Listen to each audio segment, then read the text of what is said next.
Good morning to all of you. Welcome again in your chemistry class. That is the last lecture for thermodynamics.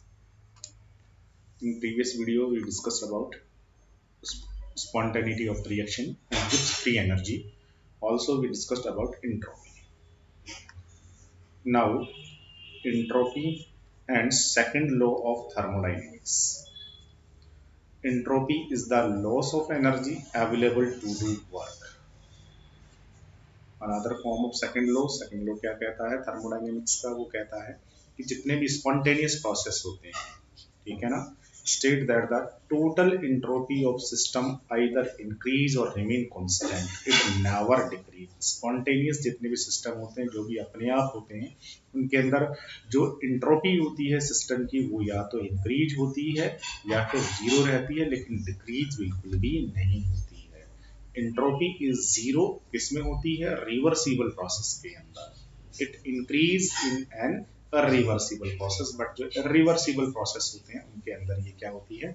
Increase होती है, क्योंकि वो spontaneous होते हैं। इसलिए entropy of any isolated system always increases. किसी भी isolated जो सिस्टम होता है उसकी एंट्रोपी जो है हमेशा क्या होती है? इंक्रीज होती है।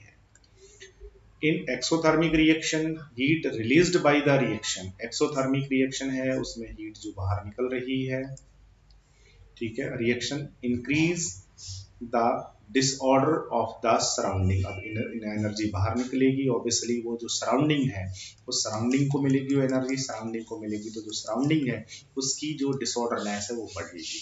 Surrounding and overall entropy change is positive, जिससे पूरा का पूरा टोटल जो एंट्रोपी चेंज है आपका डेल्टा एस, वो आपका इंक्रीज होगा, बढ़ेगा। और इंक्रीज होगा तो रिएक्शन कैसी हो जाएगी? स्पॉन्टेनियस हो जाएगी, क्योंकि हमने कहा है डेल्टा एच और डेल्टा एस दोनों जो है वो किसी भी रिएक्शन के स्पॉन्टेनिटी को डिजाइन करते हैं या डिफाइन करते हैं, डिटरमाइन करते हैं।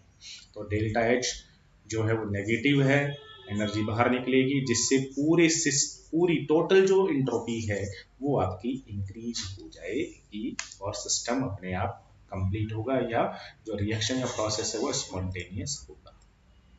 Next, third law of thermodynamics. Third law of thermodynamics क्या कहता है बेटा? वो कहता है the entropy of any pure crystalline substances. कोई भी प्योर सबस्टांस है, ठीक है, क्रिस्टलाइन है, अब आप उसको ठंडा कर रहे हो, कूल कर रहे हो, तो उसके पार्टिकल सिस्टेमेटिकली अरेंज हो जाएंगे, ठीक है। और कितना कूल करना है? Approach zero as the temperature approaches absolute zero. Absolute zero temperature तक उसको हम ठंडा करें। एब्सोल्यूट जीरो याद होना चाहिए, -273.15 केल्विन टेम्परेचर तक जब उसको कूल करोगे तो ये जो पार्टिकल है ये सारे के सारे सिस्टेमेटिक अरेंज हो जाएंगे। सिस्टेमेटिक अरेंज होते हैं इसलिए उसमें डिसऑर्डर नहीं है, डिसऑर्डर नहीं है इसलिए एंट्रोपी चेंज क्या होगा? उसका जीरो होगा, या एंट्रोपी जीरो हो जाएगी, कोई डिसऑर्डर ऐसे नहीं होगा। तो entropy of any pure crystalline substance approaches zero हो जाती है। कब? जब टेम्परेचर उसका क्या कर दिया जाए? जीरो कर दिया जाए, ठीक है, एब्सोल्यूट जीरो कर दिया जाए, मतलब -273.15 केल्विन कर दिया जाए। इसका मतलब उस पर ये जो आपका क्रिस्टलाइन सबस्टेंस है कैसा हो जाता है? बिल्कुल परफेक्ट सॉलिड बन जाता है।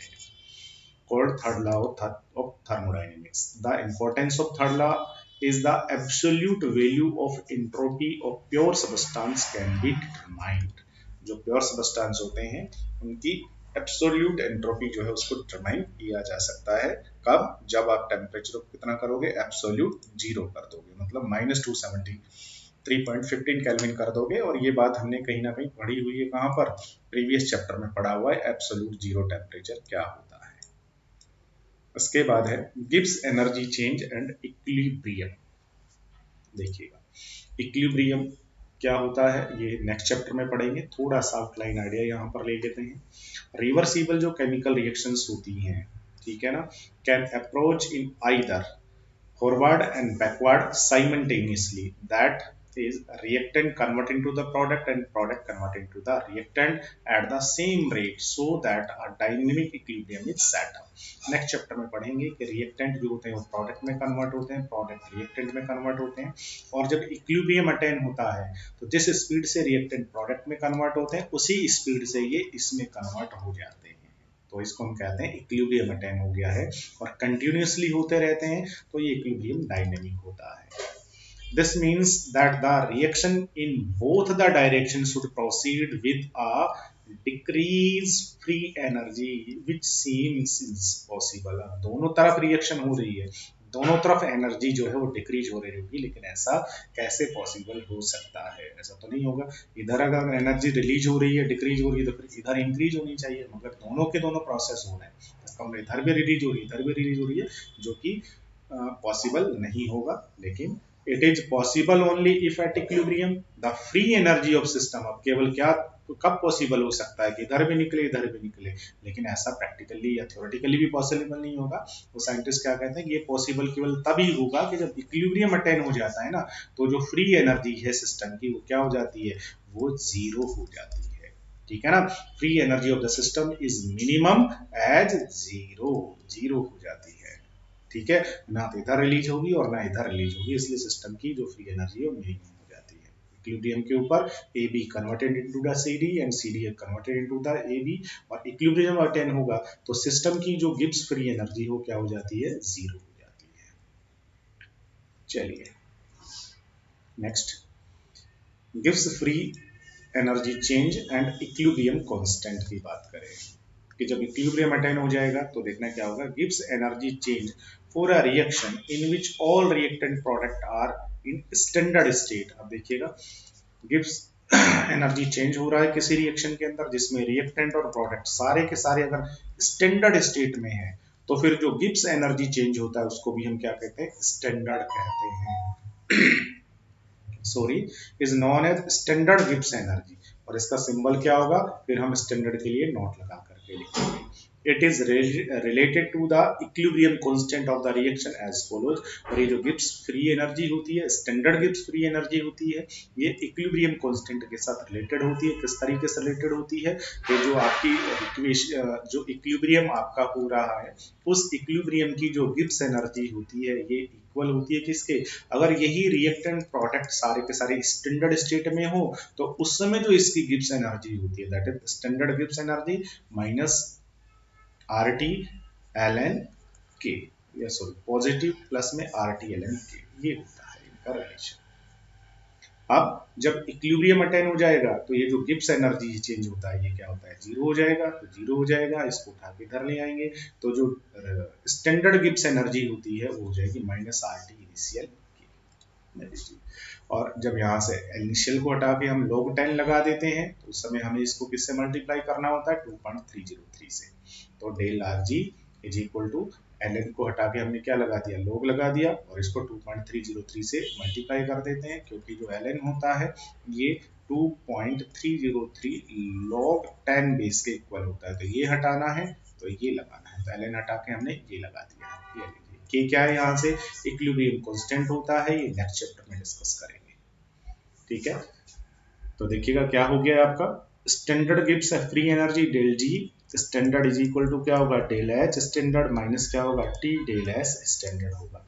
और हमें पता है del G is equal to क्या होता है, अभी हमने निकाला है minus 2.303 R T log K equilibrium constant.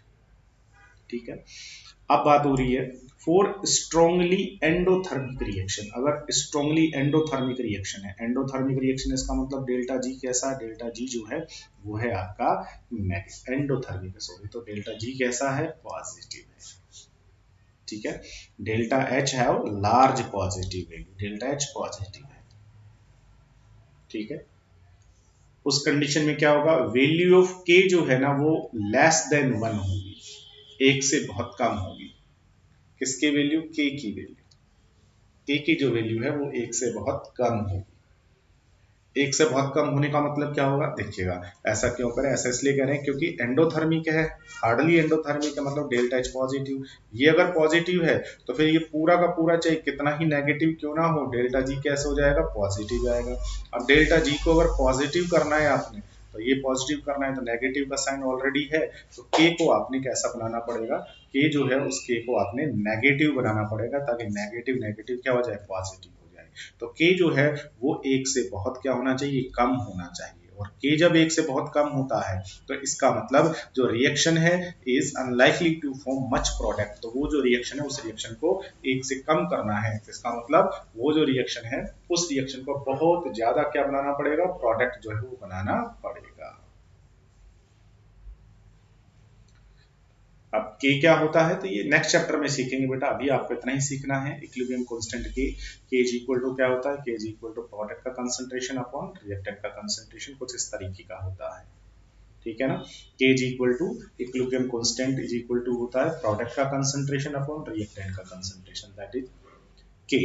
अब के आपको बहुत कम लेना है, एक से कम लाना है। ये कम कब आएगा, जब आपका प्रोडक्ट बहुत कम हो, रिएक्टेंट बहुत ज्यादा, तब होगा। इसका मतलब रिएक्टेंट जो है वो किस में कन्वर्ट हो पाएगा, बहुत इजीली प्रोडक्ट में कन्वर्ट करना पड़ेगा, दैट्स राइट। और अगर आपका एक्सोथर्मिक रिएक्शन है, एक्सोथर्मिक रिएक्शन है उनके अंदर क्या होगा, डेल्टा जी जो है एक्सोथर्मिक है, तो इसका मतलब क्या होगा, डेल्टा जो एच है वो कैसा होगा, बहुत नेगेटिव होगा। डेल्टा एच अगर नेगेटिव है तो नेगेटिव ये तो डेल्टा जी नेगेटिव होगा, और इसको नेगेटिव लाने के लिए क्या करना पड़ेगा, तो बेटा इसको नेगेटिव लाने के लिए क्या करना पड़ेगा, तो इसको नेगेटिव लाने के लिए इसको पॉजिटिव बनाना पड़ेगा, पॉजिटिव बनाना पड़ेगा। इसका मतलब इसको एक से ज्यादा होना पड़ेगा। एक से ज्यादा कब होगा, जब प्रोडक्ट बहुत ज्यादा हो, रिएक्टेंट बहुत थोड़ा सा हो। इसका मतलब सारा का सारा रिएक्टेंट किस में कन्वर्ट हो गया हो, प्रोडक्ट में कन्वर्ट हो गया हो। और सारा रिएक्टेंट जब प्रोडक्ट में कन्वर्ट हो जाएगा, इसका मतलब रिएक्शन जो है वो किसके नियर होगी, नियर टू कंप्लीटेशन, तो रिएक्शन कंप्लीटेशन के नियर होगी, बस राइट। ये यहाँ से इनका रिलेशन है।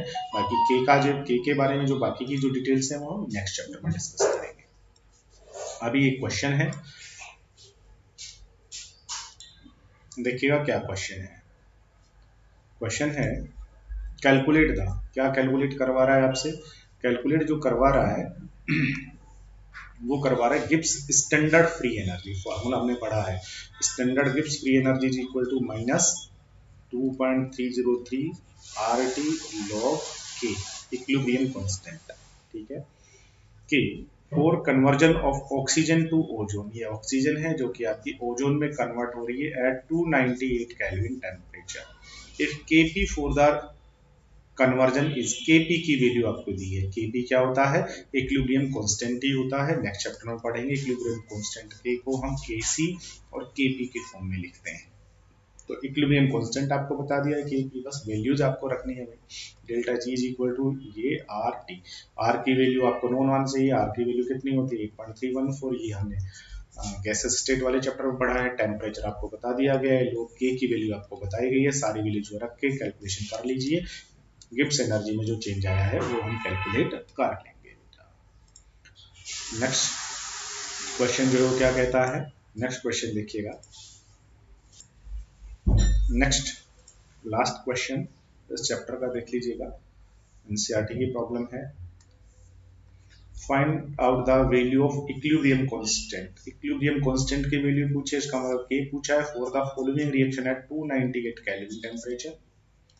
टी आपको बता दिया गया है, ये अमोनिया CO2 कन्वर्ट होके यूरिया का फॉर्मेशन हो रहा है, वाटर बन रहा है। स्टैंडर्ड गिब्स फ्री एनर्जी जो है ये आपको बता दी है, गिवन टेम्परेचर पर कितनी है, -13.6 किलो जूल पर मोल।